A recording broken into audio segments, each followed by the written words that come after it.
I want to have a quick little chat with the football crowd that I thought this would be fun. I thought let's do Rams and Bengals.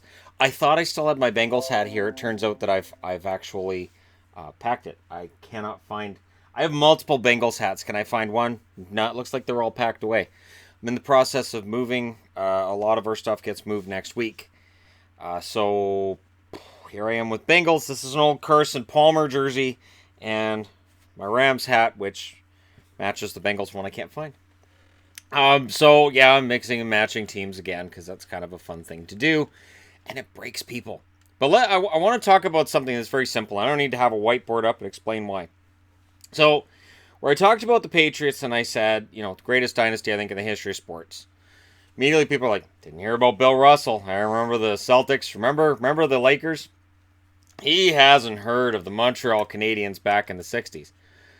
No, I've heard of them all. See, comparing sports now to sports 30 and 40 years ago, coming from somebody who came into watching hockey in the 80s, and I watched the Gretzky-led Oilers that won 4 cups, and then the 5th cup that went to the Oilers led by Messier. I've watched, numerous dynasties in different sports, and what impresses me with the New England Patriots is this. They've done it during a salary cap era.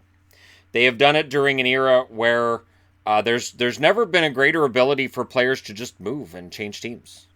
And the money is just crazy, and being able to manage the cap and stay competitive can be tricky.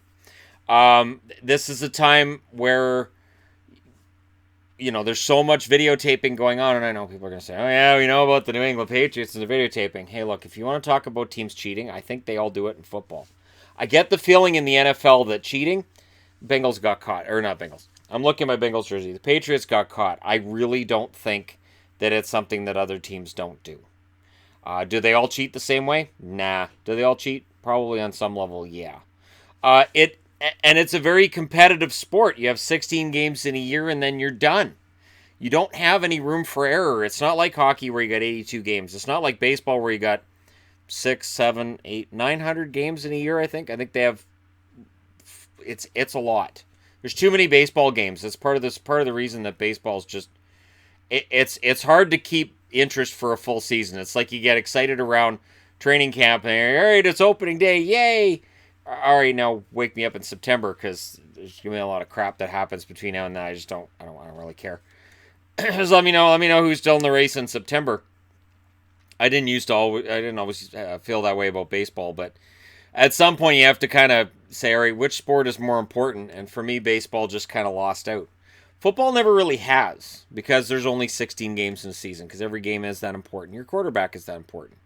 And the other point, too, is that people seem to be arguing about whether it's Tom Brady or it's Bill Belichick. My answer is yes.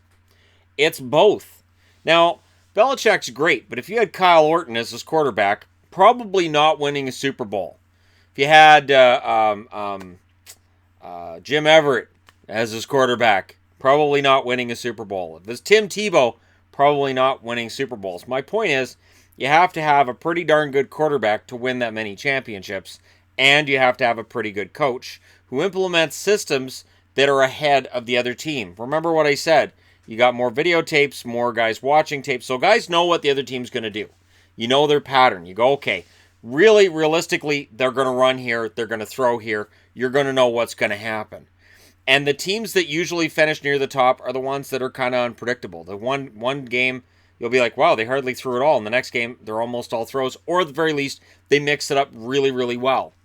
And they have multiple weapons. So it's great to have a quarterback that can throw the ball. But you have to have a running game that makes the defense respect that throwing game. Or else they're just going to blitz the crap out of it.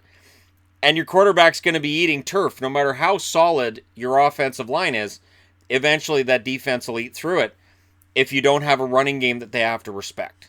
So you kind of have to have that running game to go with that quarterback, and you have to have the coach that knows how to make everything work. And that, speaking as a Bengals fan, it's frustrating when you either have one or you kind of have the other. Or maybe you have all the offense and you don't have the defense. It's really, really, there's nothing worse, and I've gone through this as a Bengals fan for decades, where they go down and they score and they get a lead and you go, all right, here we go. We're going to win. No, we're not. They got 3 minutes. They're gonna win it. Sure enough, yeah, they won it. All right, that's it for that. And you know, and to clarify from the previous video, I cheer for the Bengals and the Chargers because secretly I hate myself.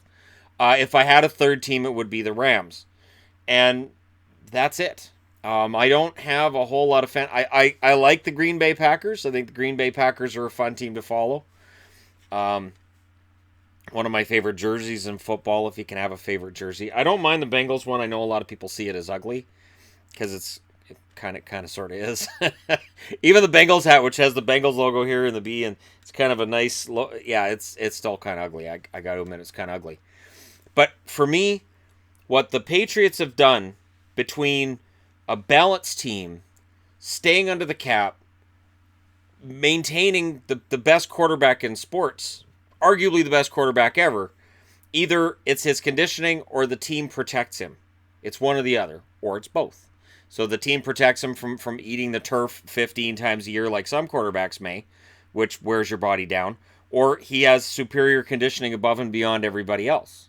He has the championships, and Belichick has them as well. Belichick is, you know, he may appear heartless at times. There was the image that went viral of him walking past the kids that wanted the high five, and he just blew them off.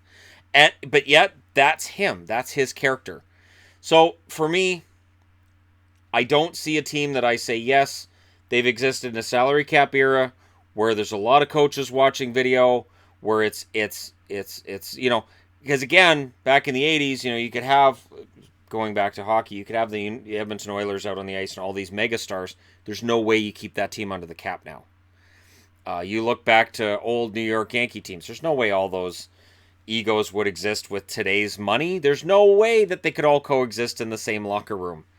And that's the trick too, right? So there has to be a balance between the team you have, the team you're going to have, and recognizing when to let players go. All of it is fantastic with New England, and I say that as somebody who doesn't actively cheer for them. And again, I cheer for underdogs. So, you know, there's kind of this, yeah, I cheer for okay, they're champs. And I know that's weird. I know that may be different from other sports. The difference is those core teams. So for me, the Bengals, the Chargers, it wouldn't matter. But they'll never win a championship because both organizations don't seem to want to win a championship. Although that Bengals Super Bowl against the Niners, yeah. I know after that Super Bowl, people are like, that game was a blowout. And I'm like, actually, the Chargers blew a couple of plays that could have made it a hell of a lot closer, and they would have had a chance. But all the people remember is that score at the end of the game, and that's kind of the way it works. And for the Bengals, they lost a heartbreaker as well, I believe also against the 49ers. And that's back with Boomer Esiason. Boomer was my favorite quarterback at the time because I was a little kid and his name was Boomer. I was a big Battlestar Galactica fan, so as a little kid, I'm like, yeah, Boomer, I get it. Yeah, all right, cool. So there you go. My belief that the Patriots are the best ever comes down to just the era that they're in. If you take any of those teams in the past, you bring them to the present, either they're too expensive to keep together, or we don't know what would have happened if there had been the opportunity for teams to really study the opposition the way they do now. They couldn't do that back in the 60s, 70s, 80s. Completely different eras, and that's why I find it more impressive what the Patriots have done. There you go. My final word on the matter. Thank you guys so much for watching. Hit like and subscribe. If you're browsing your way through, you just happened upon this video, and I'll talk to you again soon.